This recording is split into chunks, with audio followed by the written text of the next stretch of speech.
Here today we did f of x is equal to 3x squared minus 2x plus 5. We're reviewing function notation. So we looked at putting 0 in for x. We get an answer of 5 because that term and that term both have x's, so they become 0. You're left with 5. When we put 2 in, we get 2 squared is 4 times 3 is 12, minus 4 is 8, plus 5 is 13. When we did negative 3, the same way we got 38. The next thing we did is we looked at g of x.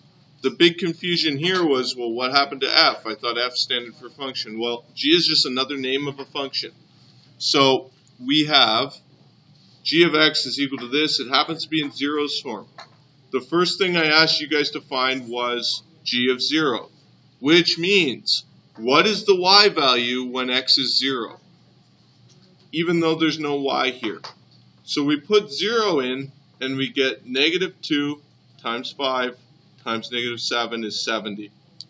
The next thing I asked to find was g of negative 5 and g of 7. All but 2 people in the classroom showed 3 lines of work for this. What you guys need to get to is the stage where you can say, hey, if I put a negative 5 in there, it makes the bracket 0, then the whole thing is 0, so I'm not even going to show any work. And when I put 7 in, same deal. We get a bracket with 0. The whole thing goes to 0. Those numbers happen to be our 2 zeros.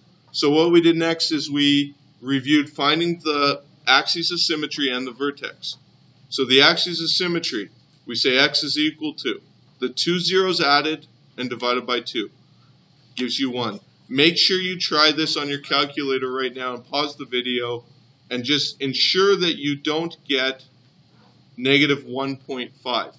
You have to make sure you put either brackets around the top or hit equals before you divide by 2. Okay, so we get the correct answer of 1. That's the x value of the vertex.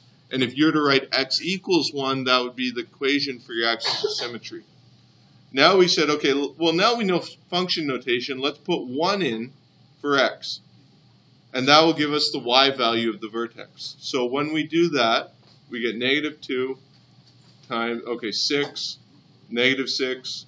Altogether that makes 72. So our vertex is here in red at 1 and 72.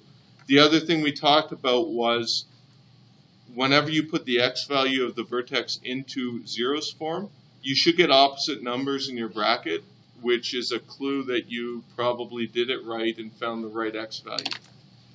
All right, the last thing we did is I really changed it up now.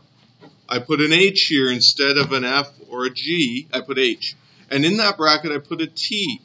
So that just meant that instead of using X, we're using T as our variable. When we put 0 in, we get 13 because that term with T in it and that term with T in it are all multiplied by zeros, so we're only left with the 13. When we put 1 in, this is how we do it. Try it on your calculator. You should get negative 31.9. And for the last one, assuming this is correct, you should get negative 309.5.